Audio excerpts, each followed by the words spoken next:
Welcome, ladies and gentlemen, to the Paladins Masters in Atlanta 2018. Many of the elusive questions will be asked and answered today. Who will win? Burrito, will they find victory today? Will SSG continue their run?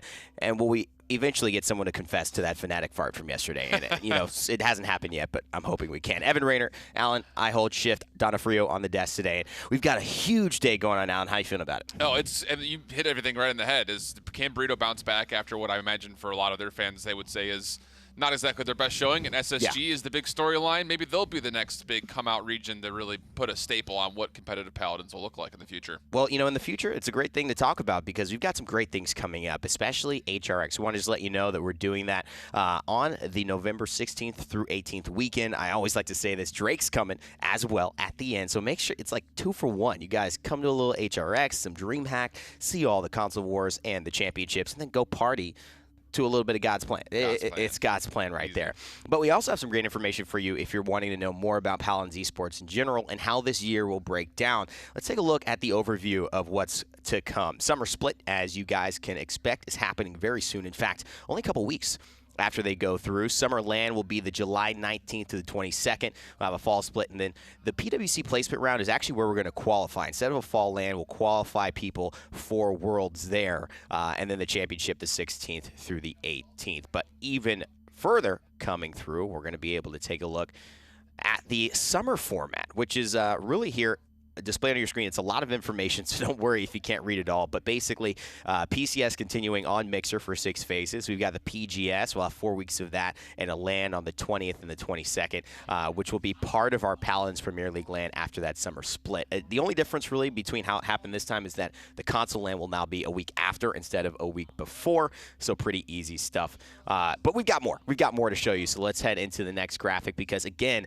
the idea of these broadcasts is to make them easier for you to watch. So our summer broadcast schedule is going to shift a little bit. We're going to have an Esports Weekly show and 4 matches of our PCS on a Monday. Then from Tuesday to Friday, you guys are going to be able to watch 1 match of the PGS and 2 matches of the PPL. That's right. Tuesday, Wednesday, Thursday, Friday. No more 18 matches in a day. No more 30 matches of PGS. It's going to be the best content, the best type of esports that you could expect. And it's all, I think, going to be a much more conducive environment for us enjoying Paladins. Yeah, it's really cool to see. I mean, those Saturdays and Sundays, I'm sure for you guys is exhausting. Yeah, it's a little long. But definitely as a viewer as well, I mean, it's one of those things that you now know exactly what to expect. You have good broadcasts throughout the entire week, and hey, you can go and play on the weekend as well. Why not? Why not? All right, so let's take a look at the bracket today. I mean, honestly, I'm not going to lie. I don't even know what's going on because we have so many teams here. We have so many people playing. A lot of losses that we probably didn't expect. G2 losing to SSG. That's going to be interesting as we take a look at, what's unfolding today. If you are just joining us, we will have that bracket up on your screen soon. And the concept around it, especially with the first day, the first game of today, it's going to be that Burrito. Can they bounce back versus Gankstars? A lot of us think yes. Yeah, and if you look at that top side of that bracket, they did play up against Envy, and it was a really good set, even though it does read as a 2-0. But here they're going to get a chance to go up with Gankstars, who, again, that North American PGS, they won their play-in the first day, and they're looking to possibly make a PGS run from the North American scene. But also, the second matchup is that Kanga and Chroma Space. A lot of people wondering, without Hades, without Josh Kent, how is Kanga really going to look as compared to the past? And they have to set up their day pretty nicely. It's going to be a long journey for any of these 4 teams if they continue to move through. And I think the only thing that you could expect, if you're Kanga, if you're a Burrito fan, the fact that you get to play against a team who hasn't been here as much as you have, who doesn't have the same amount of experience coming from the PGS, you got to feel good that your chances of taking a victory early. Yeah, confidence booster. It's one of those, I hate to kind of throw away, Gankstars and Chroma Space. It's just the expectations that we've seen from the Oceanic region and most recently from Latin America is one of those things that you want to continue to see if they can prove themselves. Are they still there from where they were 5 months ago? Overall, though, I mean, this tournament's been pretty fascinating. Yesterday was a lot of 2-0s. It was a lot of 4-0s, in fact. And, I think Burrito were one of those teams where we didn't expect the 2-0 in their not in their favor, essentially. Right. Envy were the ones to 2-0 Burrito. I had a chance to catch up with them a little bit earlier, so I'd like to show everybody what we said when we were talking to Akate and their coach, Sebastian, this morning.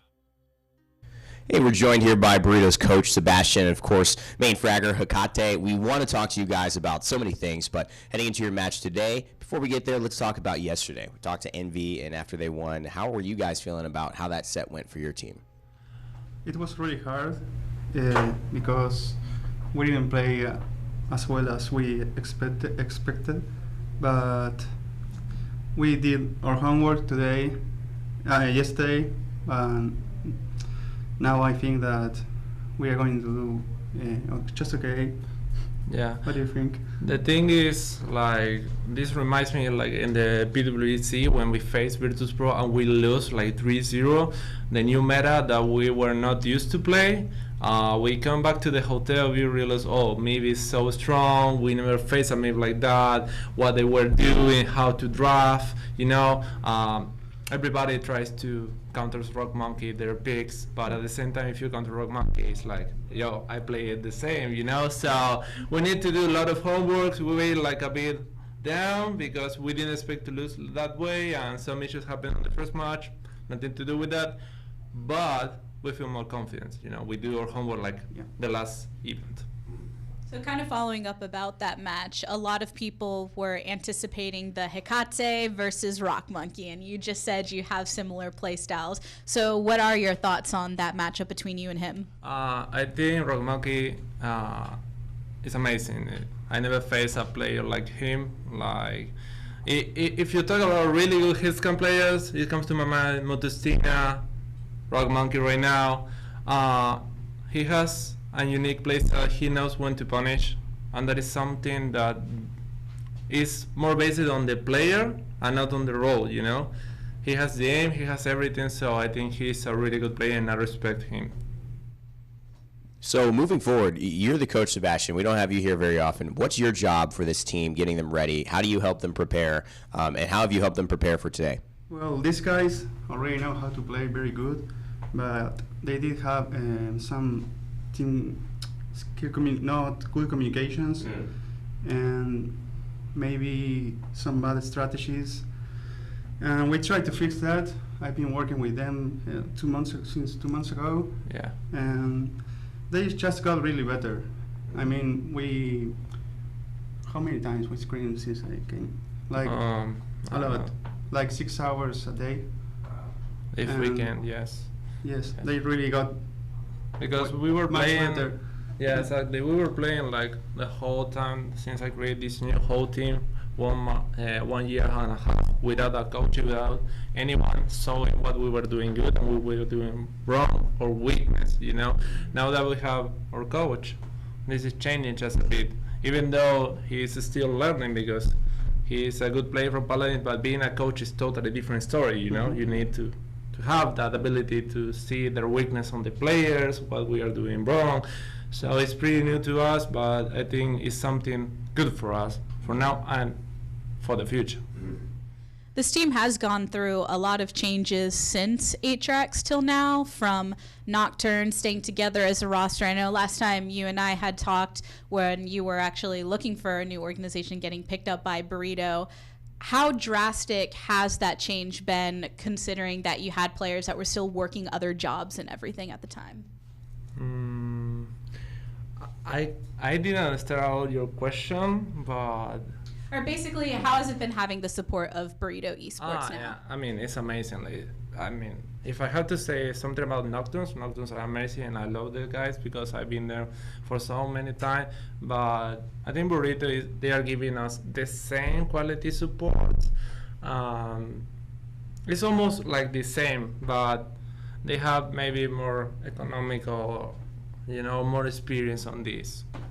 You know, I cannot give you a big difference between the two organizations because I think Nocturnes Gaming is an amazing organization, more for an Argentine organization, but Burrito is still amazing. So is there any scenario looking at today where you guys don't win versus Chromospace? Can you imagine any world where you don't or get that victory? We play against Gankstars. Yeah. Oh, Gankstars, sorry. Right. We got 1,200 matches going on today, against Gankstars. Yeah, is there any situation where you don't see you prevailing over that team and doing well, moving on? Of course, we don't underestimate any team.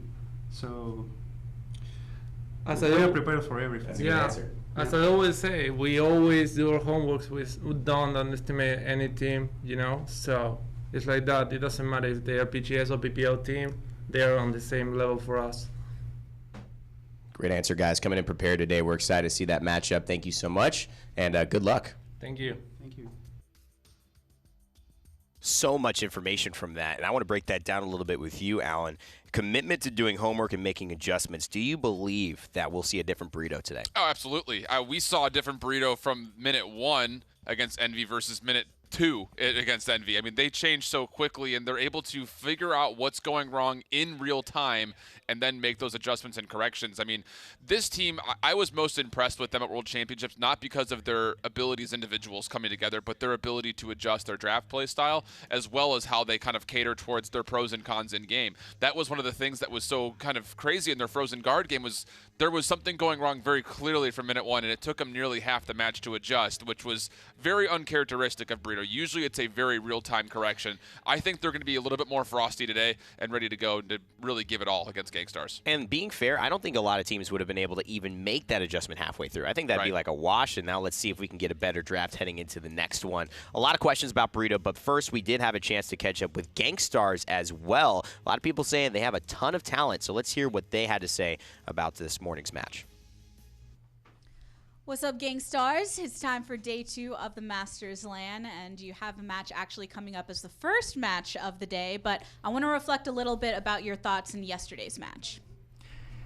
We went into it doing what we went into it trying to execute our plan, but we were definitely caught off guard by the way that SSG played, and we definitely made some pretty crucial mistakes in draft that we realized pretty much immediately after clicking lock in. Today, going forward, you guys play against the Latin American team Burrito. How do they differ in play style from you and what you're used to playing? They kind of share a similar play style to Space Station Gaming. Everyone in that kind of the Latin American Brazil region. We feel like we're pretty familiar with their play style, and I think we'll be able to have a pretty competitive game against them. So game changers, I think Bomb King was something I saw at the Vegas LAN that really made a difference for you guys. It was something not a lot of teams like SK wanted to pull out. It's helped you get that one-game win.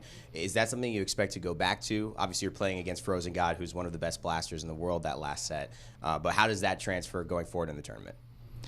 I mean, it really just depends on the situation. Like, we don't want to try to force anything that we don't think will work. This meta is definitely different than the one in Vegas. Just different blasters being more playable. Drogo's blasters shifting over to the Maeve, the Shah. If it looks good, we're definitely going to take it. I mean, Neo is more than capable of having insane games on him. You mentioned the fact that there's similarities between SSG and Burrito, and the fact is they scrim together a lot, so that results in that consistency. What teams have you been working with, or is there anybody you've been developing strategies with on your side? I mean, Space Station is one of the teams that we scrim quite a bit, and I think it shows in our gameplay. We take a lot from them, and I think that really helps us define like our personal meta going up against the North American teams that we usually play against. Rainday mentioned a name that I want to ask you guys against about FRZ God, Frozen God. I mean, this guy is performing out of his mind. Fans think he's the #1 player right now as far as the blaster position. How do you guys plan to contain him, or are you going to just kind of avoid him and look for wins elsewhere? I mean, just any powerful blaster is going to be able to influence a game. It's really about just poke, like, against any good blaster, it's about poking them out. The long range isn't where they tend to. It's not where they thrive, So you have to you contain them with long range poke or with a flanker that can ambush them. They get forced out of the fight, and then you can win duels on the other sides of the map against the tanks. Another champion I want to talk to you guys about, Khan. Khan has kind of come up and has actually been a nice facilitator for Bomb Kings getting in and for other blasters, having that kind of extra Genos amp with the damage from firing line, but also just the CC immunity that can protect you on smaller maps. Do you guys feel that Khan is where he should be? He's been picked a lot by Phoenix on Na'Vi. Do you feel he's valuable at all? Will you be looking to use him if you can? Yeah, we absolutely value Khan pretty highly. He's definitely kind of a champion where you have to think, is this team going to draft Khan? It's kind of sits in the back of your mind, There's that extra threat of like, is that Bomb King going to do, 1,200 damage to me or not, Well, best of luck moving forward within your match, and we'll have to see how everything goes down. Thanks, guys. Thank you. Well, I'm going to go to something that I actually saw on Twitter recently. Meta Pusher from Envy's team actually had a hot take, and I want to say a true or false to you. There are multiple NAPGS teams who have just as much talent as Burrito or Space Station Gaming. What they lack is the drive, dedication, and direction the international teams have. Now, let's forget about that last part. Do you think that this team is as talented as Burrito? False. False. Raw mechanics, I'm going to say that Burrito wins it every time. However, this is actually something that I really enjoyed hearing from them was they have a mindset as far as if we were going to play up against a great blaster, we know how to counter it. At least in their minds they do. The big thing for me is, will that translate to the actual gameplay? Will they actually execute that in the midst of a game? Can they get these one-on-one isolations with the front lines that they seem to want so badly? Their biggest weakness, in my opinion, though, is just a simple fact that they're players that usually play blasters are just not at the same level as a Fuzzy Logic, for instance. And you know what's so interesting is that now we're in those second chances. This is that moment where these teams are going home or they're going through. And when you have a best of 3, it is a little scary because you just don't have any room for error. The best teams can make a mistake. I mean, you know, we talk about David and Goliath. One stone thrown at you the right way could end a monster's career and beating people up very, very consistently. So you have to take a look at this as there's no underestimating, I think, from Burrito's perspective of what Gankstars can bring to the table. Yeah, I think when you look at the matchup, the favor is Burrito, but it's just whoever shows up today. Yeah. You know, Gankstars, if they come in really calm, collected, I think they definitely have a chance to take down Burrito and catch him off guard. And the first map we're going to start with is that Frozen Guard where they did stagger Burrito, that is, early on. And so it's going to be interesting to see how they adjust on both sides here, not just for Burrito, but also how Gankstars adjust their potential draft to make sure they can give themselves a really good fighting chance here. And notice the Mave ban. They said they went and did their homework. They went right back to the map that they lost against Envy first map. And it was so interesting to see how impactful that Mave was in getting to Crimson. There was not a lot of other options to get to him, but that Mave was just the dagger to their hearts. Burrito taking the Cassie, leaving Shaolin open as well, talking previously in their interview about, hey, Rock Monkey plays the same things I do. When we try to ban him out, we ban Hekate out as well. So leaving both of those on the table. And it's interesting as well simply because we've seen Gankstars in the past play a very good Ruckus, and his damage output is definitely nothing to sneeze at. I mean, it's one of those things that's like, oh, well, like, you just take Bomb King against Ruckus. Well, we saw that happen a couple times yesterday, and Ruckus still came out usually on top. Dude, and that's another big aspect of this. Ruckus was banned almost every single game heading into the spring finals. A lot of these matches against these guys, this is something that Sadak loves to flex on. And, you know, Puleoli and Sadak, those two had interesting games yesterday where the space was very tough for them to create on the Tustigala. Yeah, and that's the big thing, was the fact that they were relying on the Inara Terminus for a lot of their frontline play, and they just weren't getting the mobility that they really utilized a lot throughout their PGS career in this last spring. So now it's going to be double bow. We've seen this before as well. With the Cassie Shaolin combo, there's just so much damage so quickly. You put a Ruckus in the mix as well. That's a lot of damage output early on in this draft for Burrito. I wonder why they take Inara Damba here as, instead of grabbing something like their next DPS, like their next frontline. You know, the priority of the Damba, it's an interesting choice because you have every healer available. A lot of options here on this map that can work, but Gangstar's probably trying to position more for a double tank rather than some triple DPS composition. Yeah, I'm kind of thinking the same thing, especially when you have, I mean, what you're going up against right now, you need to find some sort of sustain. The Terminus would be good here, just simply because, again, that power siphon, you can't counter that with the potential record that comes out of Shaolin. You can block a lot of the fire from Ruckus. The full channel of power siphon can actually block just about all of Hexafire. So that counter-intuitiveness just in the front lines alone is really, really key for Gankstars. And this is where I think, the spacing will work in the favor of Burrito with the Cassie Shaolin. It will be tough for Terminus and Inara to break into them on Frozen Guard without leaving their backline exposed. With the Maldamba there, not as much mobility as a Genos to run away if somebody does get free, but Burrito have not really drafted a lot of offensiveness yet, but you can expect a Fernando here, I think, for Puleoli alongside the Genos. I think so as well. And then, yeah, the Genos pickup just makes complete sense just because you're going to give so much damage output bonus to your first 3 picks. On On the opposite side, I'm actually really happy with the Leon pick, just simply because she can get the same kind of poke that they were talking about in their interview against the Cassie Shaolin while staying out of the range of Fernando's fire, as well as the fall-off that comes out of Rucka's miniguns. She can really dodge around that very nicely. But on the other side for Burrito, this is a very scary lineup. It's high mobility in the front, it's high damage in the back.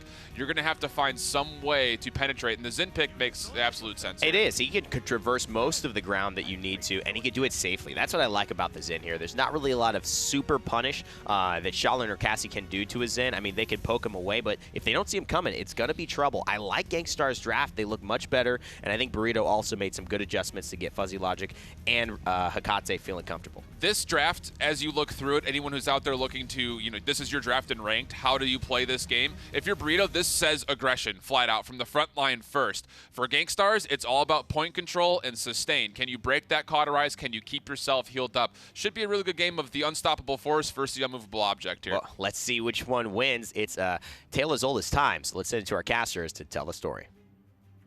Cast of the day, everybody. La Tigress here with Gormizer, ready to kick it off.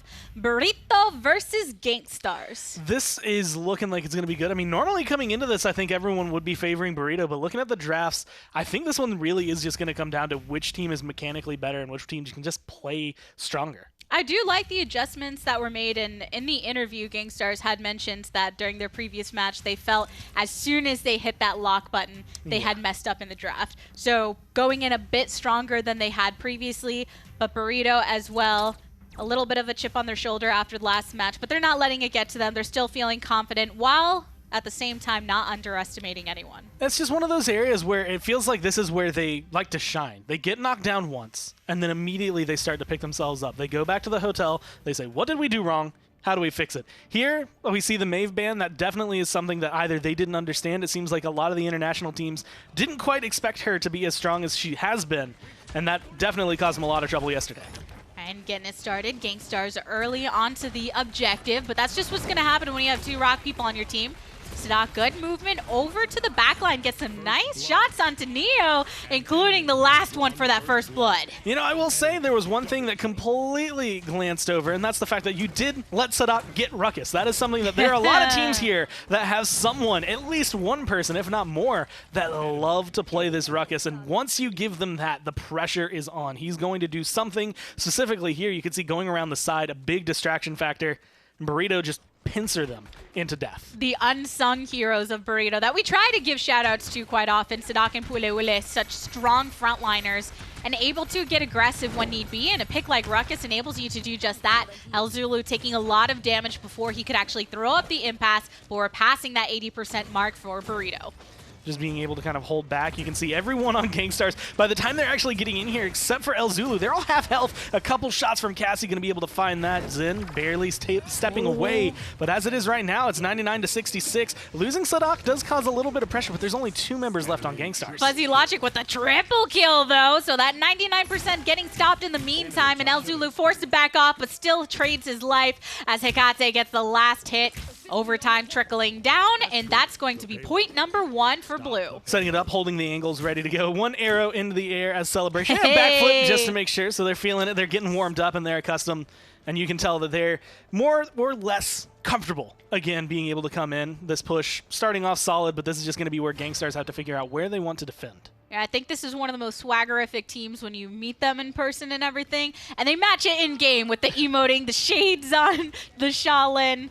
And right now, actually getting pretty progressive with their push, though. 2 minutes to spare. Sadak just keeps locking in on these frontliners, recognizing how long it takes to burn through someone like El Zulu, but actually enabling Fuzzy Logic to get that last kill. And it was just such beautiful movement back and forth, making sure that no one was actually getting locked down on the team. And just because of where he's positioned, he's taking a decent amount of damage, but I mean, with the shield, with any healing that might come out just passively, he's not really in too much danger. Getting a little aggressive there, Sadak goes down, but it's really just creating space. This payload continually moving forward, just now hitting a snag. Crimson being as reliable as ever with the heals from the backline, and Fuzzy Logic gets another kill onto Kresnik, so it is a trade indeed, and there's some contest going, but that's actually a spite to take down Shaolin. He's going to kill him off, but you can still see Puleule here. Not for long, gets taken down, pushed away. Gankstars finally getting a breath of air. to kind of relax, figure out how they want to do it. El Zulu, this is the second time him and Neo both getting very aggressive in their defense, but the rest of the team seems a little hesitant to join them up that far. And with the way they're playing, they really need someone else because then in this matchup, it's not going to go too well for him once he gets caught out. Actually, with reduced cooldown on Whirl, having a bit more mobility, Neo is probably one of the biggest talking points for Gankstars. They rely on him so much to secure the kills and enable the rest of them to actually go and capture these objectives. And they held for a decent amount of time on this defense. But Sadak is right here. He's coming through the doorway. Gets one kill. Here's the Hexafire. Rains it into the other Rockman. Kresnik falls, and that's a double kill for Sadak. And actually continuing up with the action. Still low, hiding behind the wall, though, going to be safe as the rest of his team just holding the angles they need to make sure no one's going to ping Fuzzy Logic relatively low, pushed back.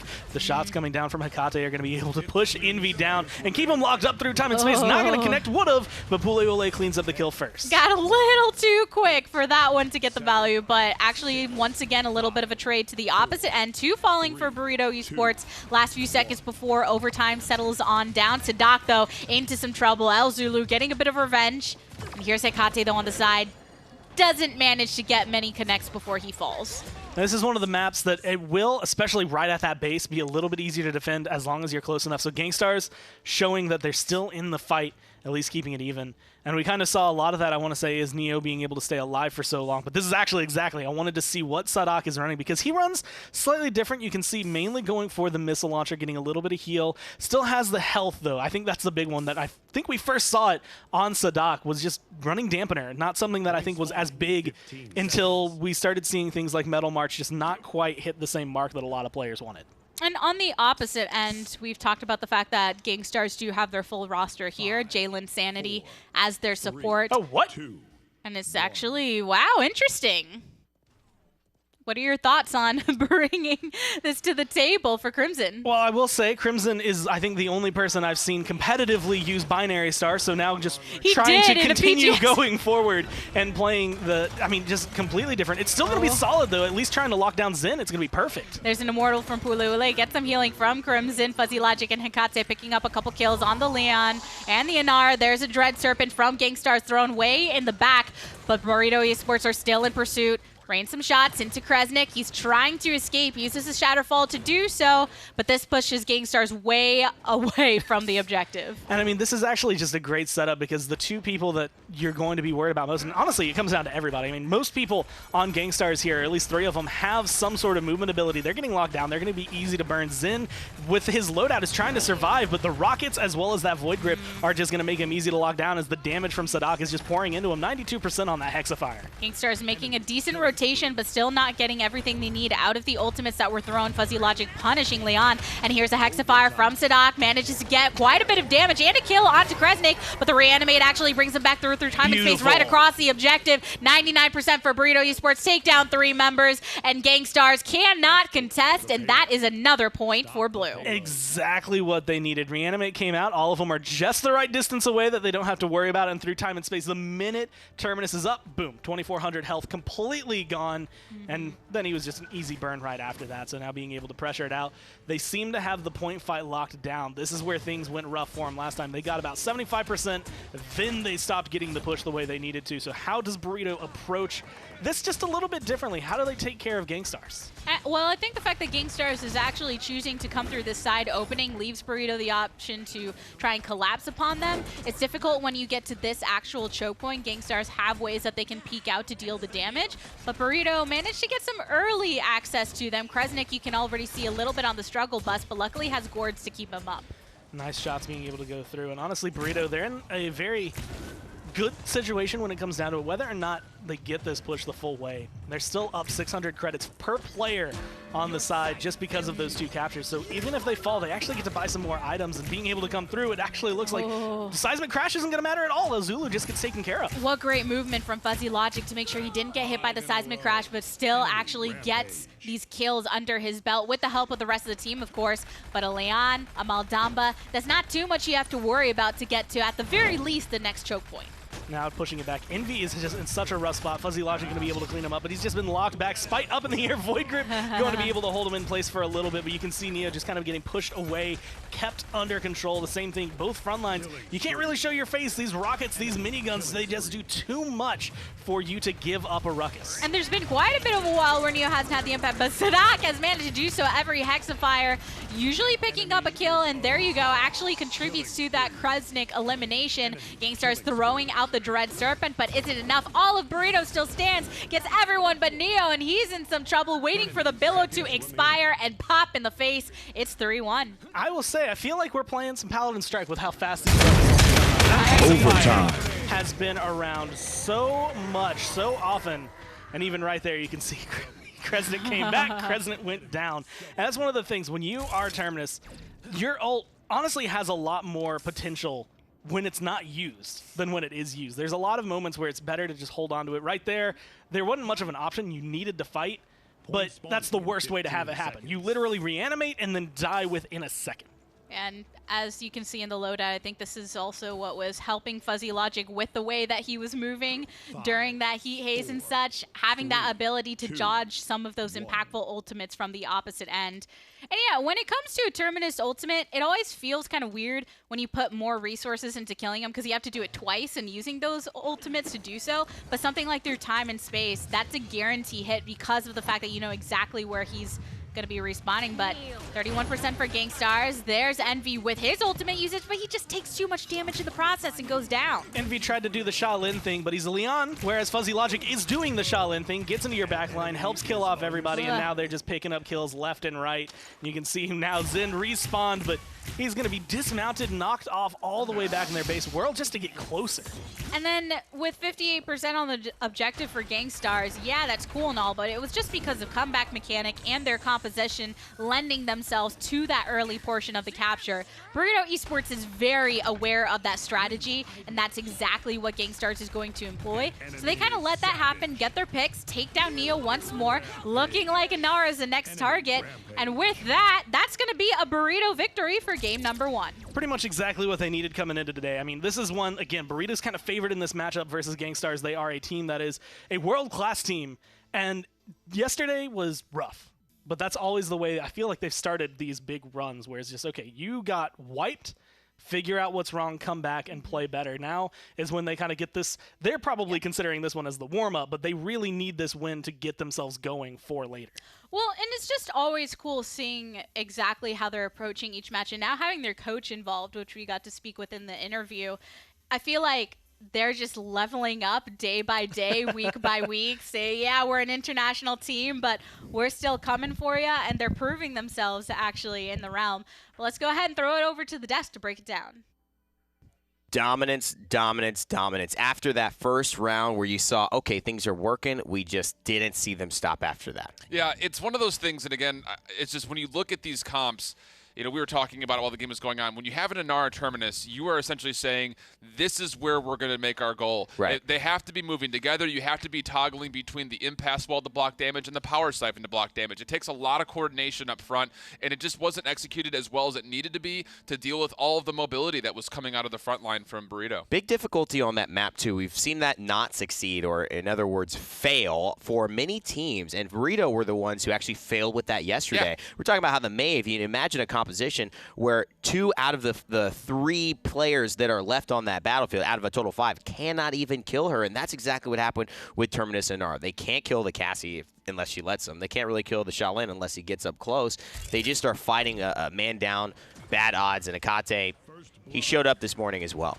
Yeah, him and Fuzzy Logic both. That was, I think, when we were looking at it and kind of reflecting back in the day was, where is Hecate? You know, we're so used to him being that big standout performer. Yeah, ¿Dónde está Hecate? ¿Dónde está Hecate? ¿Dónde está? Please tell me we're going to make it into some kind of a Paladin song. It needs to happen. ¿Dónde está Hecate? ¿Dónde está Hecate? ¿Dónde I love está? It. I mean, this is the performance that he needs to have all day long. Him and Fuzzy Logic both, you know, knowing their roles and playing to their strengths. I mean, at no point did we ever see Hecate getting out of position, like you mentioned.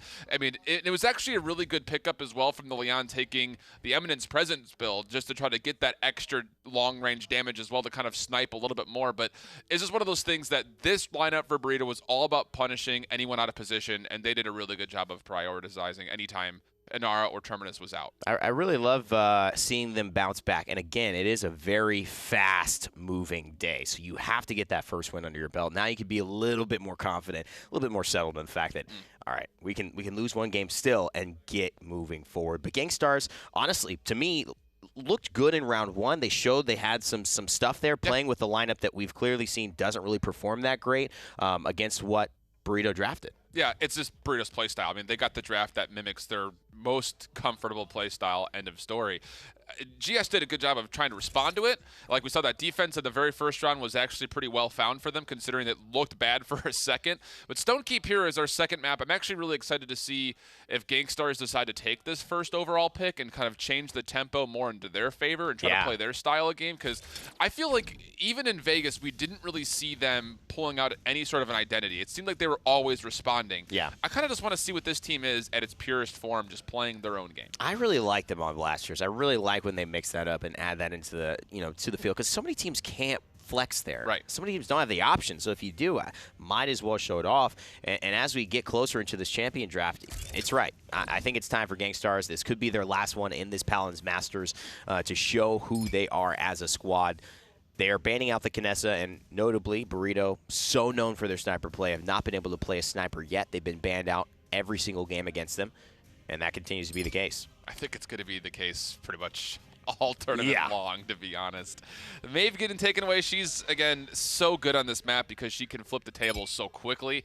And then, okay, get rid of the Ruckus. Don't let Soundhawk have his Ruckus. Why would you ever, after that last performance? He was ringing the dinner bell with those headshots coming through. And that, I mean, what other tank could be the pincer in that situation from so far away? I mean, maybe a Fernando with fireballs, but it's still not the same with the amount of pressure with Rocket Barrage that he provides. So this one's interesting. Unless they take the Kinessa, it's going to be available for Burrito. We know how successful she could be on this map, even going back to NIP Bonkers and his flanking shenanigans that he pulls off so much. However, this Makoa pickup, I'm actually a little bit... Burrito has to have something up their sleeves here, because Makoa is... I mean, he's, again, one of the best front lines in the game, but specifically here, the fact that he can pull people off that high platform in front of the keep area is huge, because that's where you're going to see a Drogos or a Bomb King try to set up shop, is up on those big platforms. And if Makoa can pull them back down, it could be dangerous. So Burrito's going to have something up their sleeves that they let the Makoa go through. I wonder if there's something damage-related that they're trying to use as a counter. It's going to be Terminus very early, and then potentially also the Genos. And again, the Genos-Zin combo has not been, I would say, out of this world for Burrito yet. So it's going to be interesting to see where they go as far as damage. But they need something else, because these are common bans, and they want to move forward with bans like this because they don't want to give up Cassie. They have flexibility on a Shaolin, at least now, unless Gankstars takes it. They have Strix options as well in the sniper class. But, the Ruckus, you expect that to be banned against you. You probably expect the Makoa to be banned, but if something's going to get away, it seems like people are willing to give up the Makoa more so, at least North America, LATAM, rather than the Cassie. This time they're going to take the Shaolin and the Inara, a dangerous pair, especially now that you've got your point tank really secured. Oh, absolutely you do. And the other interesting thing with the Makoa-Inara combination is you can pull somebody into a Warder's Shield, and that slow is enough to potentially get a kill. Yeah, especially if it's on a damage dealer. And Shaolin, again, that burst damage, if you can follow up after a successful Dredge Anchor, it's almost an instant delete. Yeah, and right now, Burrito still not really showing much from their draft. Terminus and Genos is an interesting starter pair, but it is the Zen. Will we see a Strix come out?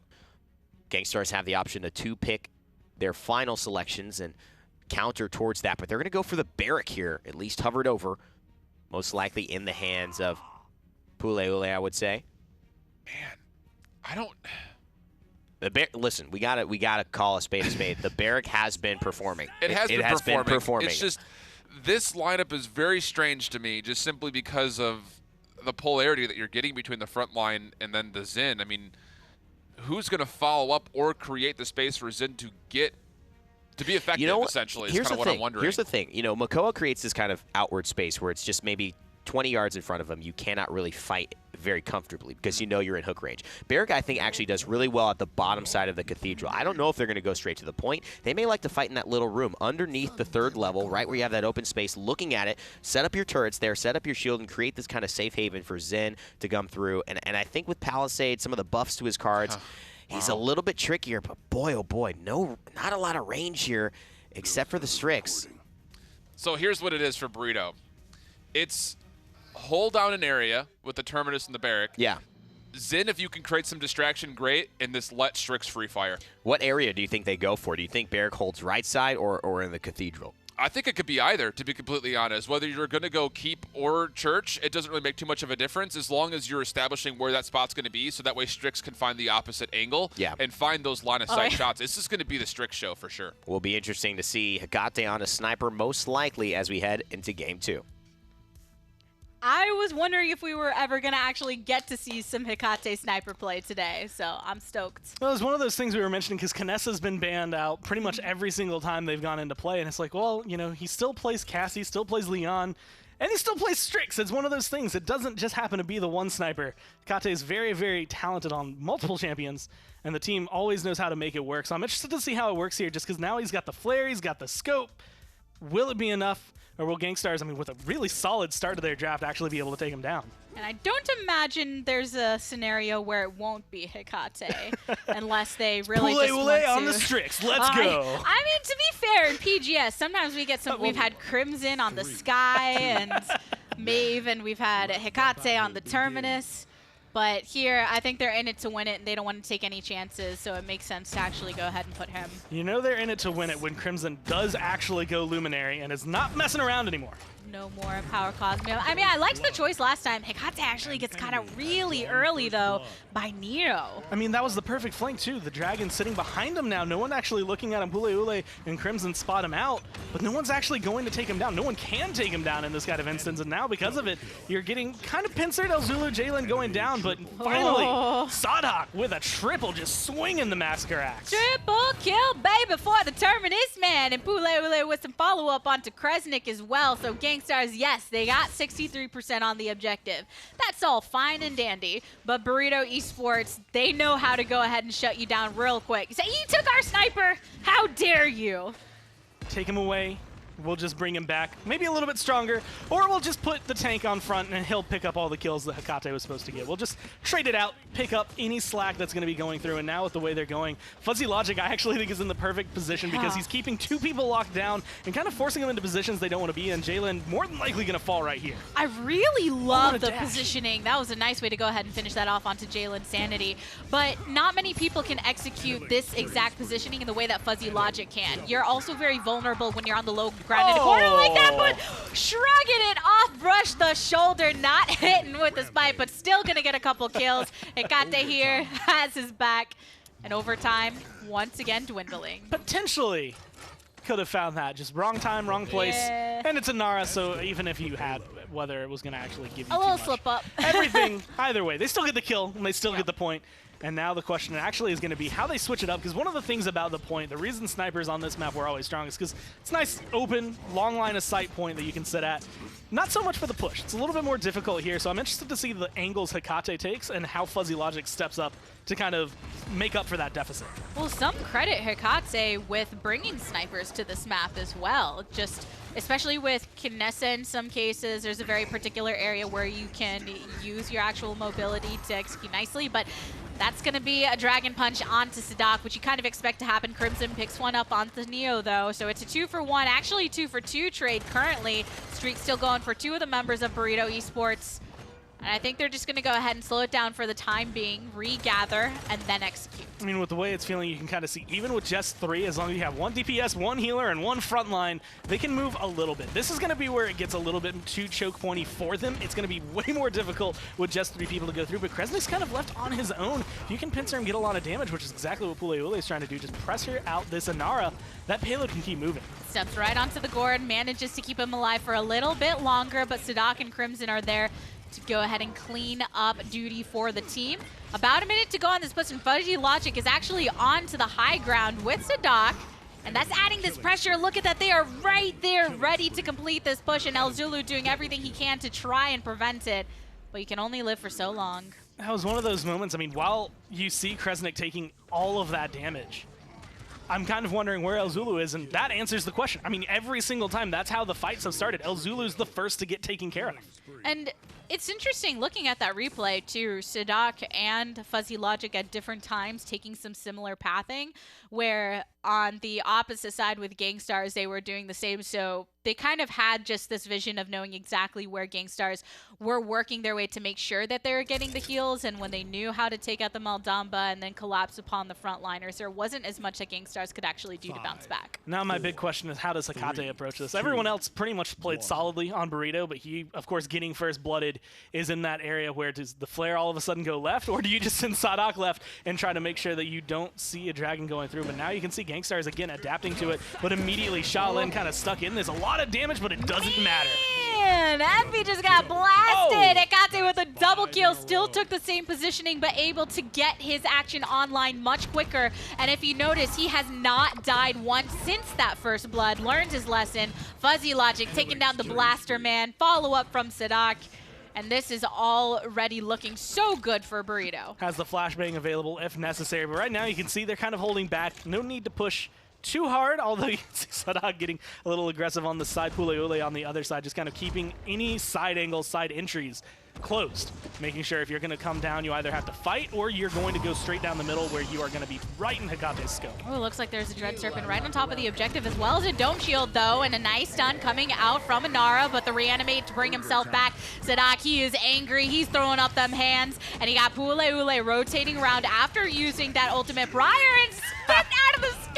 Hekate, I like to go hunting, and you know what? Lizards and dragons, whatever form they may be, that is my game of choice. Snipers, specifically Hekate, Knessa, going to be able to take care of the Drogos really well, but you always kind of underestimate the Barrack on the side. Unfortunately, Burrito, with the comeback mechanic on the side of Gankstars, not able to make it back in time. Once that one fight, once you really lose Sadak, you're kind of left in the dead in the water. You don't really have too much to pressure out. Puleule was just sitting on the side, and I feel like the call was just give it up, let him have it. Yeah, a little rough to lose that point, but I don't think they're too frazzled. And here's actually Ancient Rage Puleule with the bowling ball, nice and steady, rolling on out, but still getting swung at. And he's just one swing away. Luckily has a rocket boots available. Elzulu, time is up, and now you're facing off against this Terminus. Envy, though, finally being able to get rid of Hekate. Now they're starting to pressure. That's actually going to give Neo here a lot more room on this Drogos to get aggressive. He immediately comes around the side. Turret spots him out, but he's not looking at the turret. He's looking for the healer. Oh, no. Yeah, Neo, that was a really great way of actually rotating. But it's a couple kills on both sides. A lot of good progression on this push for Gankstars. I think more than some people would have expected based on the aggression from Burrito prior. But Fuzzy Logic is still doing Fuzzy Logic things. Sitting over here on this high ground with Hekate to his right from that angle.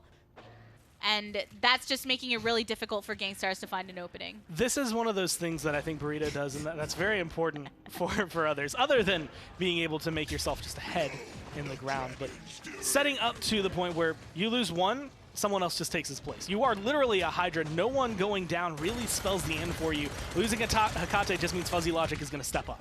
And it looks like with that Dragon Punch, it didn't actually connect on anyone, so returning that percentage on the charge, but still getting to the high ground. Crimson is way in the back. It took a lot of damage with that hit, but Sadak takes down Envy, so the threat is no more. Enough time to heal up and then come back into the fight. Right now, though, you do have Kresnik right in the face. Kind of left alone, but you do have teammates hovering around Jalen specifically trying to keep him alive. But they're both getting low, and the further back Jalen goes, the worse it is for Kresnik to stand here.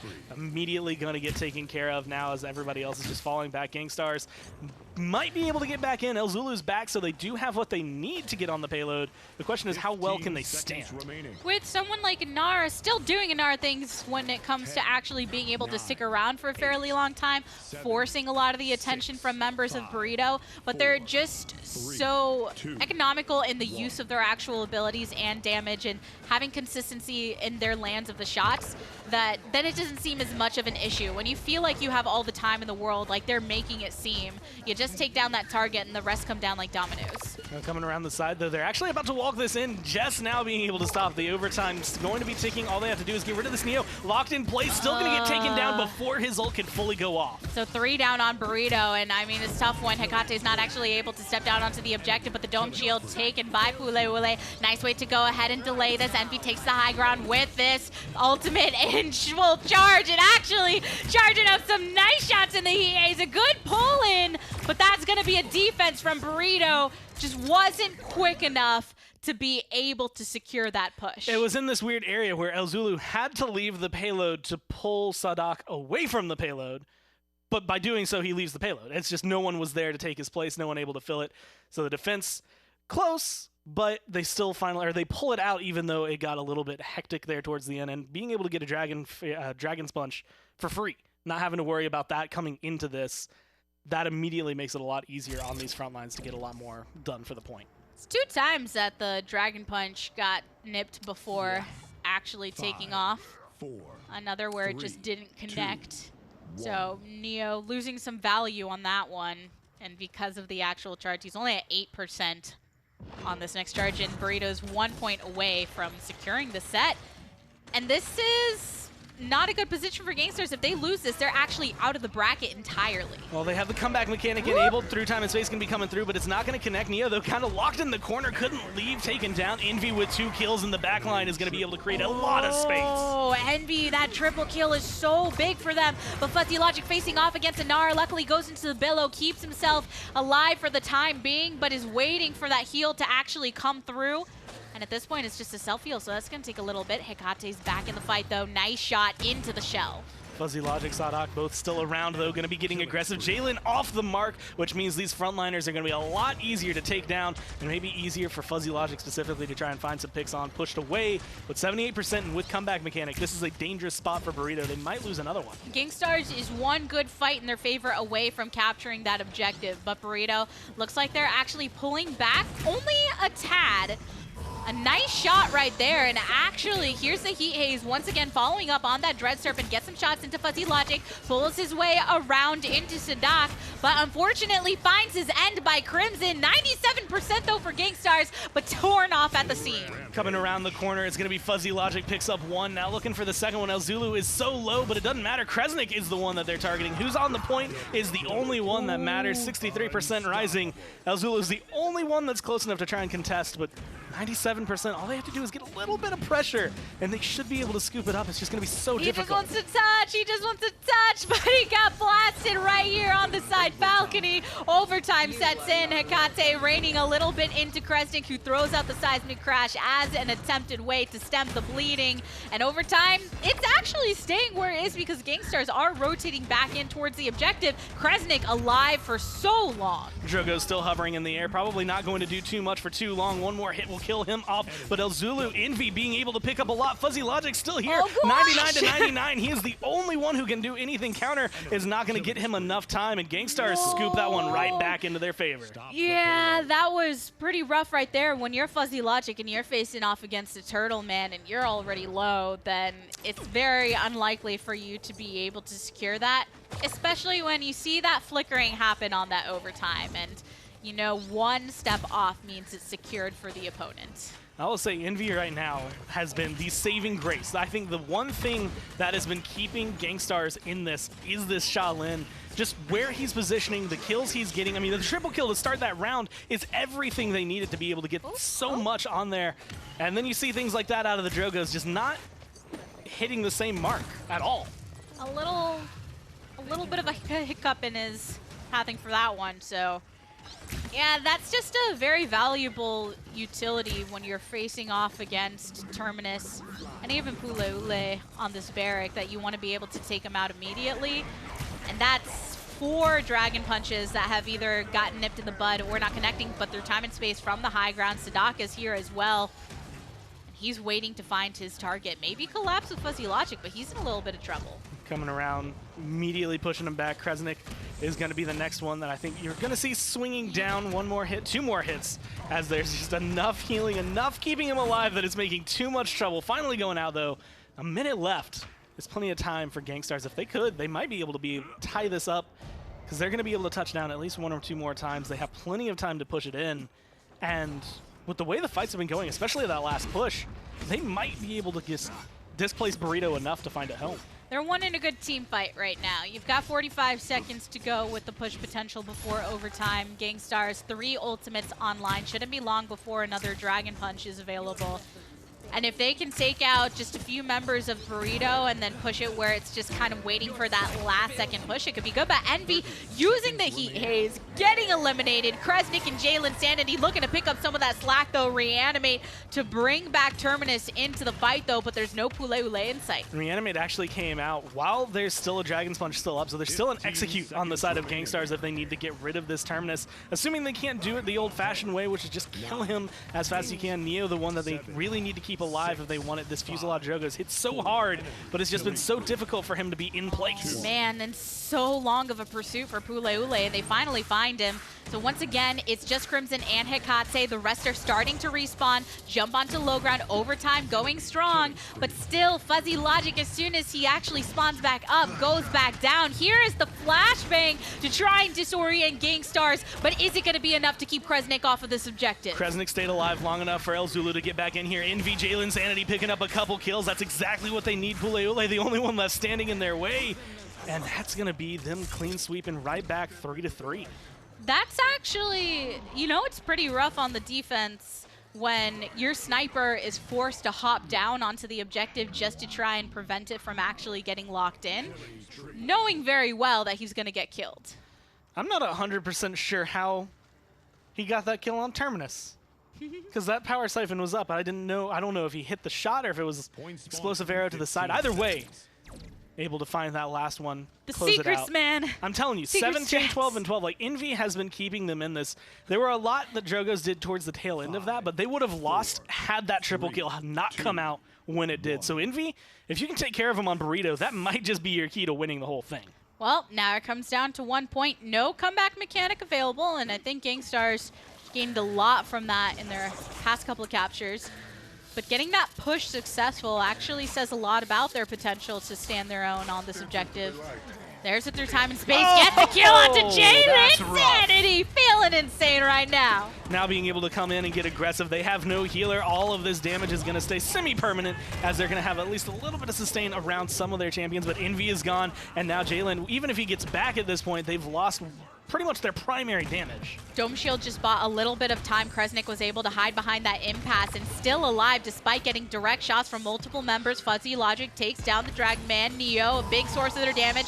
Dread Serpent separating Burrito Esports, but El Zulu was too low before that was even taken off, so he got punished. Ancient Rage swings away. Sadak eliminated. Fuzzy Logic as well. Hops right on down. Doesn't see another target close enough, but still, that was tremendous value in that time being. 84% going to be able to come through. They're sitting on the point. They're in control. Pule Ule touches down but gets killed off. Fuzzy Logic is around, so overtime's going to be a thing. And now Sadok's finally back and finally in it. He's here. He's ready. He's throwing up them hands, facing off against Nara. Actually throws some up onto the high ground onto Neo, but he's eliminated and Gankstars pick up the victory. Nothing feels worse than like just right as you land your second link. You're just not there. Fuzzy Logic feeling that one. Burrito maybe feeling underprepared. I feel like they glanced over this, and Gankstars, again, they still have talented members. And even though Envy was taken down early, the rest of the team stepped up and just kept control of Zulu. That was like the perfect Ancient Rage. It was at that point where even Fuzzy Logic in that last image when the victory screen comes up was there in the middle because he just dropped right on down. But only a hair of a second too late. As Rainday would say, a day late and $1 short. Just didn't quite have what he needed. Was almost there, but it wasn't enough. Well, it's actually 1-1 within this set, so let's throw it over to the desk. And the surprise with which Gabby said that, I think, reflects onto all of us here. It's actually 1-1. And the way that Burrito played that first game, that's not what we were expecting coming in here. Yeah, you know, big props. I mean, obviously, Envy on Shaolin was incredible, but big props to Neo as well to stay out of line of sight from that Strix as much as possible. That's absolutely huge because in no realm of existence should a Drogos be living that long against a Strix. Yeah. They just did a really good job of playing around the positioning of where Strix was set up. It really felt like, and this is the cool thing too, especially with a lot of these players, that they are old school FPS players with their background. So it's one of those things of pick out the sniper, rotate around it. And you could see Envy and Neo were doing a really good job of making sure that they were giving Hecate very little room to work with. They really were. And I mean, some amazingly close plays. If you get a reanimate in that last point, oh yeah, things might change. He's 10% away, and he hits those 3 decimation blasts, which gets him from 84 to 90%, but just dies right there. And it's a game of inches, but the fact that Gankstars were able to pull this one back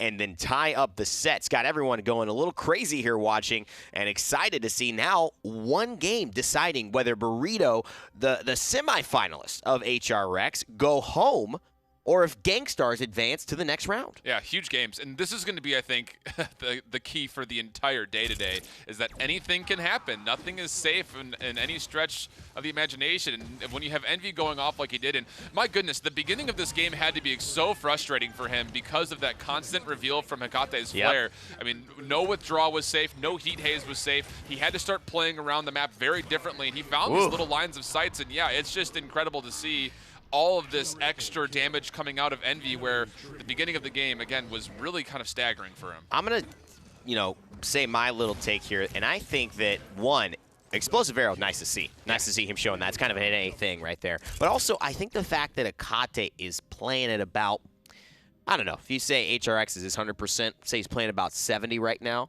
as far as his carry potential, where, he took a matchup that could really go either way. It's not like you look at Strix there and you say, oh, yeah, he's killing everybody. Right. And he had a couple of mistakes where I think he dropped to the ground when he should have stayed either on that high balcony to the backside and been able to run through the corridor to get to the top part of the cathedral, or just stayed near the top staircase. He caught himself in between that tree and that box down below, and Envy and the rest of Niu as well was able to hit him with a lot of damage. Yeah, this team composition from Burrito was a one-trick pony. It was all based on the Strix going off, 100%, because the Barrack is going to set up shop, the Terminus is going to try to zone people away, and then the Genos Zin is just there for the damage boost, the potential of chasing down any kills that get low.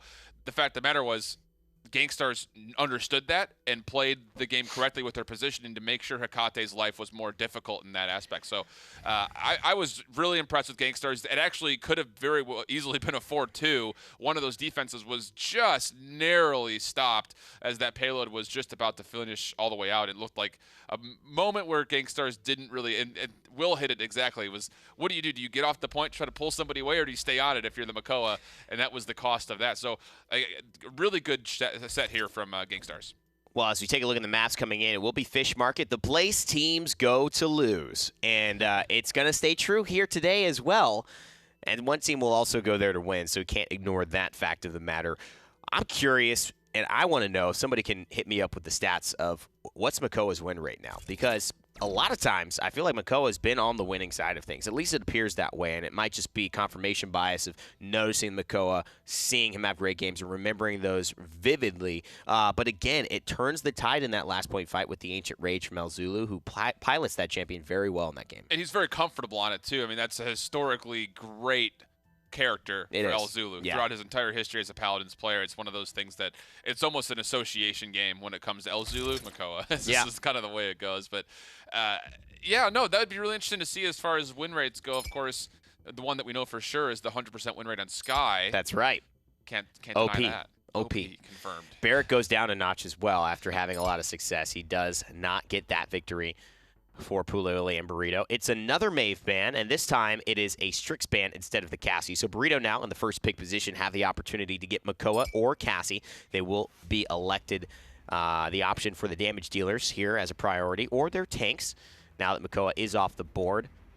And you got to say that this is Gankstars understanding the threat. This is Burrito understanding the potential. I don't know, man, maybe you hit it on the head. Maybe Hecate's just not feeling confident today. I would have rather have seen them leave the Strix open because this map is great for snipers. There's so many areas you not only have lines of sight, but you were safe from just about everything at range. So it would have been nice to see, all right, Gankstars, either you're going to ban out both snipers or you're going to give us Makoa. Or Ruckus for that matter, but it's actually been neither. The Cassie is just very heavily invested, and again, I haven't really been super impressed with Burrito's Cassie so far this tournament. I haven't either. It hasn't taken over games the way that we've seen it do prior, and the Terminus has been good, but it's been lacking something unless they have the Ruckus to follow up. And it's the Inara Terminus, and so this is really just saying, all right, well, your best Fernando Ruckus, maybe your Khan Ruckus. even a solo Barrack, we've seen a solo Barrack win against something similar to this in the Na'Vi Fnatic final. So I don't know. Fish Market's a wide open map. I really do not like Terminus and Inara in combination on this map because that center point, that center capture point, is flat out an arena. Yeah. You are there. You're going to be shot at from every single angle. It's Coliseum. Yeah, it is 100% that. And when you have a Ruckus that could go aerial assault and continue to move from the high ground to the low ground freely, Shaolin who can plant himself up, Maldama's going to be able to help with that sustain. Man, and the fact of the matter is, this is a very counterintuitive playstyle that Burrito normally is associated with. This is going to be a very passive game just on the fact that objective controls where their win condition is. And I mean, at this rate as well, Gankstars are kind of firing on all cylinders here. They've got great picks. I don't see the con as a negative for them right now. In fact, it seems like it's going to do a lot against the Inara CC-wise, just giving him that room. A lot of places to hide as well. This is something that's starting to feel better, though. The Leon, I think this is what they need to make work. Either Fuzzy Logic or Akate has to have a big game on the Scion of House Ico. Oh, I don't know about this Zen pick. You like it or you don't? I don't think I do.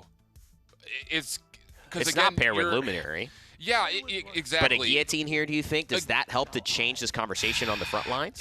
It does, but again, it's just one of those situations that is a full. That's again, you're relying on the fact you're going to hit those, and you're going to be able to convert a full health pool of a Terminus Inara.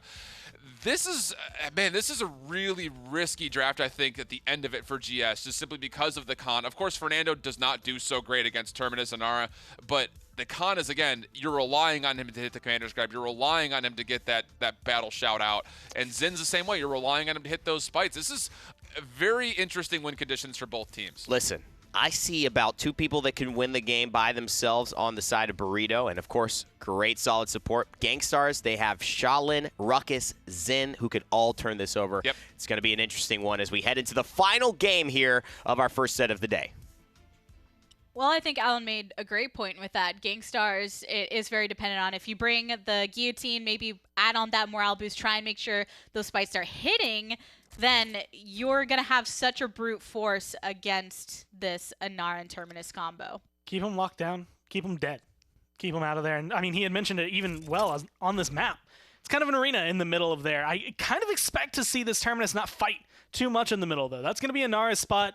I feel like he's going to be going around the sides just a little bit more often than we used to see. Something more like what we had just seen on the last map, but maybe trying to get a little bit more potential out of that, kind of keep protection or distraction for Fuzzy Logic Akate to get some really good shots down. But of course, you do have to worry about, I mean, Ruckus, you have to worry about Shaolin, you have to worry about Zen, and then there's just the ever-present threat, eventually, of Khan just ulting one of you and getting rid of it. Well, Neo's actually bringing Yomi, so he's not going to be putting as much into that basket for his actual ultimate hitting, but rather try and burn them down beforehand. Hecate on this Leon, and El Zulu did fall into a little bit of trouble right now, actually getting isolated.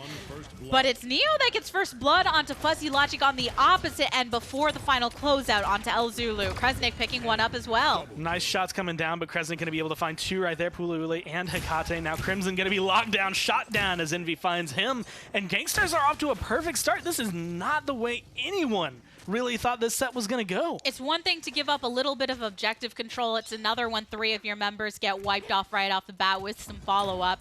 So now Burrito have to actually regroup, and I think they still have the potential to do so. It's only just past 50% for Gankstars, but somebody has to make their move, and it's going to be up to Pulaule.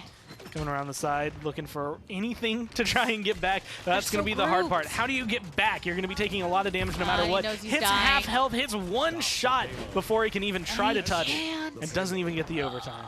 So close, and Pulaule knew he was going to have to give up his life for that and was hoping to at least get some impact on the objective, but unable to do so.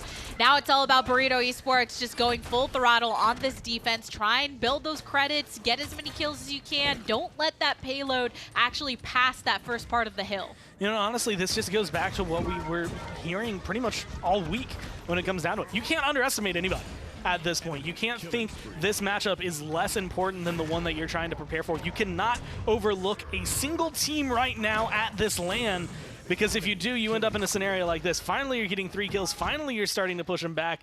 But honestly, this is going to be a map that it's going to take a little longer. We're in the lower bracket right now. This is Burrito's last shot to move on through, and same for Gankstars. But there just has been so much conversation around Burrito because of their performance at World and because of the fact that we haven't seen them for a bit. Gankstars, we did get to see in Las Vegas, and they've been warming up with that land, and maybe that in combination with reflecting upon their drafts of yesterday has finally put some things together for their roster. Coming around the side, Envy, I think, has been making some of the most room for their team, just being able to get at him. And Neo, when they step up, they trade off, and they just play this really well together to the point where one person at some point is going to get a ton of kills, or he's going to be the main factor for their team pushing forward. Oh, Neo gets chunked down, but Hecate actually gets a kill onto Jalen Sanity with that ultimate. Nice throw over from El Zulu, but Sadaki still in it, soaking up a lot of damage, but nonetheless does fall. Not quite using the ultimate just yet, though. I think going to be saving it for a later date. Setting up, falling back. It's 45 seconds left on the clock. This payload has barely moved, and it is still regressing right now. So even if Gankstars are able to get a lot of kills right here and get this push going, it's going to take a lot of overtime to get it all the way up over the hill into its home in the trees. Probably not looking at the push, probably looking for the 1-1 here, but still going to try to ride this one out as far as they can. Yeah, you might as well try and just push it as long as possible. Fill your pockets, line them a tad. But we're in that 15 seconds to go. Envy chunked down to 51 HP. Nice heals from Damba, but still could be seeing something breaking out right now. Good shots, Envy over here versus Fuzzy Logic. Both of them falling back, mainly Envy getting out of there before anything can go too bad. Gankstars don't need to die, don't need to use their ults, don't need to worry. All 10 ults in the game available coming into this, and honestly, Burrito kind of need to figure out what they're going to do because they lost the beginning of that point fight handedly. I think one difficult thing with Burrito right now as well is they're not playing poorly. They're still hitting shots. They're still being very consistent. But because of those high expectations and the fact that everyone believes them to have actual land-winning potential, you're wondering what is happening. Why are we not seeing those crazy moments that we're actually used to seeing from this roster? I mean, you know, rolling it back to something like what Evan said, where it was just, you see Hecate, and he's playing great, but he's playing at like 70% of what feels like what he normally on the can do. Hecate What we scale. normally see out of Burrito, it feels like they just aren't quite at 100%. They aren't firing on all cylinders. They aren't as comfortable as we've seen them before. And I think this is the point. I mean, obviously, if they lose this, they're out. They need to start turning this around.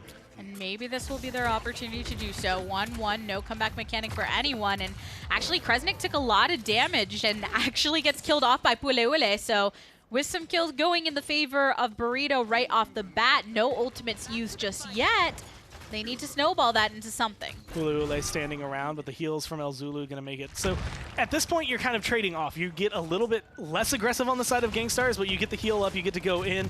Neo flying over the top of the point, not being able to find everything he wants, but there's going to be the ult, there's going to be the throw, and there might not actually have been the kill. He jumps back on. Shatterfall to get back into it, and he is angry, swing away at the shot, but Puleule takes a tumble to Kresnik. Hecate cleaning up Neo. And that is actually a 3-for-2 trade. There's no way. In most places, you die there. And a lot of players, if you have that jump, that's why it's so difficult. You have to grab the right person. And Ara there, she's dead, she's gone. You end up grabbing Terminus, and he just jumps right back in. It kind of ruins your day because of it. That is not the way Gankstars wanted it to go. And now the control is completely back in their favor. Grabbing this one. The question is, can they get this payload rolling a little bit faster than Gankstars did? That was just a great moment to see from Burrito. They kind of ducked their heads down and went right towards the objective.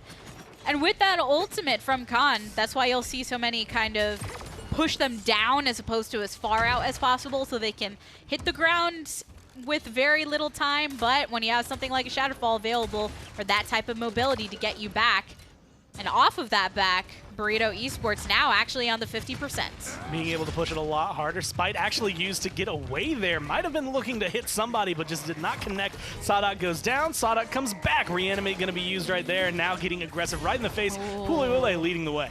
Yeah, that was a lot of people that he was facing off against, though, and a Dread Serpent thrown out by Gankstars. Fuzzy Logic picks up one, but Neo picks up two. Smacked out of the air, El Zulu says, you're not going to Shatterfall into my face at this point in time, but there's still a minute and a half to go for Burrito to regroup. Definitely a point where they can try to figure out what they want to do, how they want to aggress on it, but Fuzzy Logic is getting maybe a little bit too far forward without his front lines. You can see Zen, everyone really on Gankstars kind of responding to the last two members they saw on Burrito sitting over here. Pule Ule now as known as well as Sadak, so they know where everyone is, and they're all going to get locked down because this is wide open. About to approach that last minute. Envy managing to get some shots, but taking some on his own as well, actually forced a withdrawal. Burrito Esports, they're grouping themselves together, putting Pule Ule right there in the front to take as many shots as possible, and Neo isn't able to break through that just yet, even with the Yomi. But I would be worried. Hecate with a double kill. Crimson picks one up as well. Jalen Sanity throwing it back onto the Leon, but still Fuzzy Logic here to clean it up, and that's a team wipe. Gankstars, I don't think that Kresnik's going to make it back in time.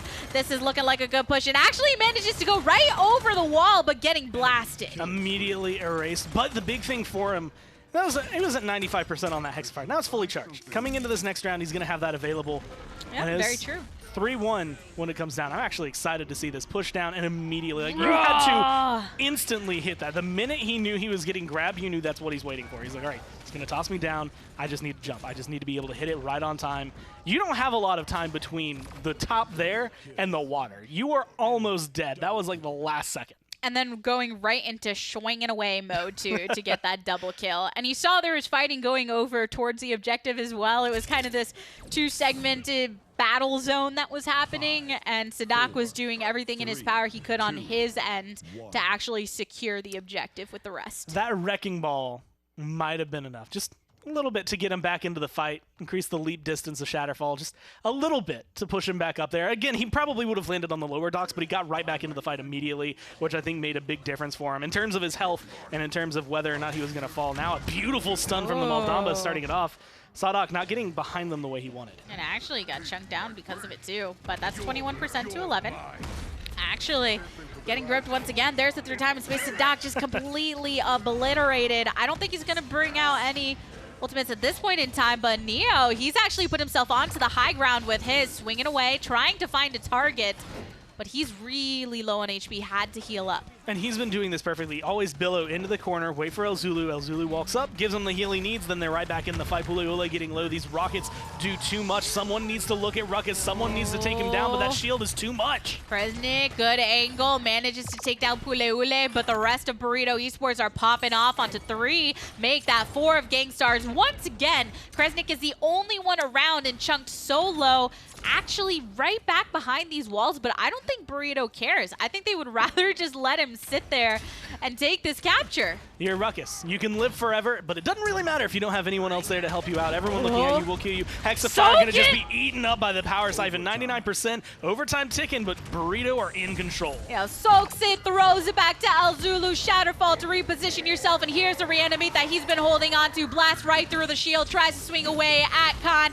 takes him down. Overtime trickling. Nobody can make their way over, and Burrito Esports, they get the victory, but it was a hard-fought victory all the way through Game 3. I'm going to say it's exactly the kick they need, I would think, to kind of get back into this. Unfortunately for Gankstars, that's the end of the road for them, but the fact that they made it look that close, the fact they kept it that way, I mean, they aren't looking too happy right now, but honestly, that was a stellar performance. Well, and that's why on both sides, you look at Gankstars, of course they're going to be upset right now with the fact that they're out of it. Still some smiles. I think it was a great experience overall. But on Burrito, they weren't exactly jumping out of their seats as well. And it's just one of those things. I mean, you come into this now, you're looking at the fact that I think the next matchup, they have to go up against Renegades. They have to go up against a team that is looking better than what they just faced. And what they just faced kept it way too close for comfort for them. So they are maybe a little bit worried about how they're going to be able to perform here. Again, it's anybody's game. And this was supposed to be their warm-up going into that. But, hey, you shake it off. You got another one coming up. So let's go ahead and throw it to Evan and Alan to break it down. Well, incredible matchup. But as Gabby said, not really happy faces or content faces on either side there.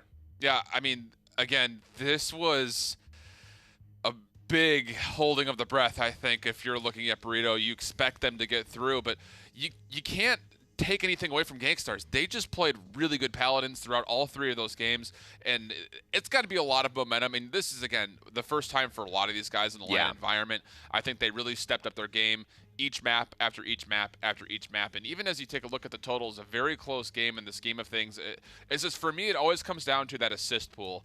You know, can you get the kill participation online? And that time through, Burrito just happened to be able to do it. And I think, you know, how many moments there were that went Burrito's way this time. And if it went the other way, say, you know, El Zulu finds that amazing kill off the, and Sadak doesn't come back on as a result of that ultimate, you know, then you might be able to see a Gankstars victory here. Absolutely. And this map traditionally is, this is just such an, again, we saw it. We were talking, did he have the extra bonus leap on the Shatterfall? It only was 10%, but it was the 10% he needed to get back onto that platform. It's just really good control. I mean, I was really worried looking at this roster as far as the comp goes. When you look at a Terminus Inara, just the fact that it's very difficult when you do not have control of the point to get back to it. But again, Sadhak and Pulu just continued to be right on top. So they stacked up a number of times. Even here you can see the Stagala, as you always say. They were in tandem almost the entire time. They played it absolutely correctly, and that's the reason why they come up on top here. And I just wonder if, you know, looking forward now, they're going to be facing against Renegades, maybe seeing some ways to poke in their draft if Renegades have been watching. Because, you know, we mentioned, how often are they drafting Stagala but not having any high HP burst healing from Maldamba, from Pip? We haven't seen them go to that. It's really been Genos pairing with that, and with Hecate and Fuzzy Logic being on and then kind of on and then on and kind of on, it's really throwing some fluctuation in their performance. I think the fact that you see Hecate have an okay performance on Stone Keep with his Strix and then not opting to pull a sniper on Fish Market, I think that says a lot as far as the confidence goes right now for Burrito and how Hecate is feeling with the scopes. And, you know, he's not having the same carry potential that he had before. And again, you don't want to rely on one person to do it, because every team that has won a championship has had all 5 players playing the best Paladins of their careers. So it's going to have to be one of those days for whoever comes out today. I mean, you have to be playing at the top of your game this weekend. Yeah, it's not going to be easy for sure. And of course, you know, we're going to be speaking with these guys in just a moment. And my biggest question to them is, now looking forward, what do you do? Because you haven't looked as fresh as you looked. You haven't looked as clean as we saw in Worlds, and the pressure's still there. A lot of people still expect you to win. If you're not 2-0ing, if you're not beating teams you should beat handily, people are like, what's up with Burrito? What's going on? Whereas, you know, they came into the last tournament fan favorites, underdogs. The crowd was involved. They're in a silent booth over there. I wonder just how much that's playing into the factor of their performance this week. Energy as a whole has been, especially throughout World Championships, that was what we saw out of Hecate specifically. He was popping off after every point almost when they were going through their lower bracket in World Championships. You don't get that same energy here. You need a let's go man, I think, if you're Burrito. You need someone to really get vocal. You want to be able to see that energy come through. And really that's kind of the key for every team so far, that, you know, it's kind of coming from that underdog spot. You know, we saw that from Envy and Vegas. They had that, all that energy built up, and that continued to fuel them through. I want to see that come back for a team like Burrito. And Gankstars have been, you know, great. And looking at them, because I was with them in Vegas, it was awesome to see them take a game from SK. And there's nothing that these guys should feel they have left on the field, because I think that they perform well. They took games off Burrito. They took games off SK. They had performances here. They won their first set. And I think moving forward, it's only up and up. NA teams in the PGS clearly can contend with some of the best in the world. They are clearly very close. Toxicity, another team that's right there rivaling Gankstars in most of those PGS competitions. So there's a lot of, I don't know, just there's a lot of good vibes heading into the next phase for the PGS, and I think this is exciting. Yeah, absolutely. And if you're Gankstars, as you mentioned, you have to feel good about it, but you have to find a way, you know, in those games where things were, you know, not clicking, how do you get better from there? You know, can you go back and dissect it? Can you really coach yourselves up to get to the next level? Well, let's take a look, because we've got Burrito sitting with us right now for a post-game interview. 3, 2, 1. Well, congratulations to Burrito Esports for the victory over Gankstars. Thank you. Thank you. I want to first get your thoughts on the fact that this was the first time a team could have been eliminated and out of the bracket. So how did that pressure actually affect you in game? I mean, it was really difficult for us, mainly mentally, because we lost to Envy and we thought we would win against them. So this was basically do or die for us. Going into the last map, you know, it's 1-1, and especially after they grabbed the first point, where was morale kind of down, or was the team kind of rallying behind? Because after that, it seemed like you guys kind of snapped back into place. But going into the Fish Market map, were you a little nervous? Yeah, I mean, we were 1-1, I mean, it was the last map, so when we capped the point, we were like, to be okay, honest, we need to win now. Go, let's do it. Go. Yeah, to be honest, I was like, I'm not nervous. I mean, I just try to play the game, relax, and I trust in my skills. So whatever is the first, second, or third game, I just want to win. Lies, all lies. No. He was nervous the He whole was time. all nervous. I mean, Sadak, you got Ruckus at one point in that Yeah. set. You looked phenomenal on that. And Zin, for you in the past, Fuzzy, hasn't been like the most comfortable pick. But I have to say, from like HRX to now, you're looking much more improved on it. Have you put a lot of time into that champion in the kind of off season? Yeah. After HRX, I pass a lot of hours practicing Sin because I have a little playstyle like flanker. So Sin's is like my playstyle. So I just practice a lot and make comfortable to me play with him. Yeah, kind of following up on that, I really enjoyed the positioning, and especially on Stone Keep, and I know that your team in general tends to go to that pretty often. So how do you think, even though it wasn't a victory in that game, just that awareness of the map played a role in your actual style? Yeah, I mean, we usually love playing Stone Keep, but we haven't really been playing Stone Keep that much. But yeah, I mean, we know how to move in that map. We know that, for example, they were all going up in the high ground, so we took the lower ground and we just play from there. And yeah. Well, congratulations, guys. You got a long way to go, but I think you guys play a little bit better in the losers bracket than you do the winners bracket anyway. Thank you guys so much, and we'll see you in the next match. Okay. All right. Thank you.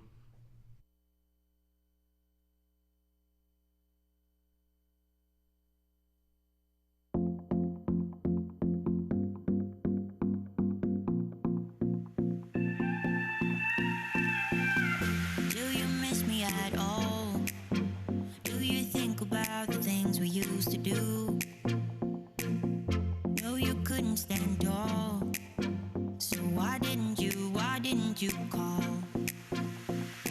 So many years has gone by, but I think about you all the time. Looks like you're changing and all. But why didn't you call? Something in the air, always something in the air. Inexplicable, I can feel it in the air. Can you feel me?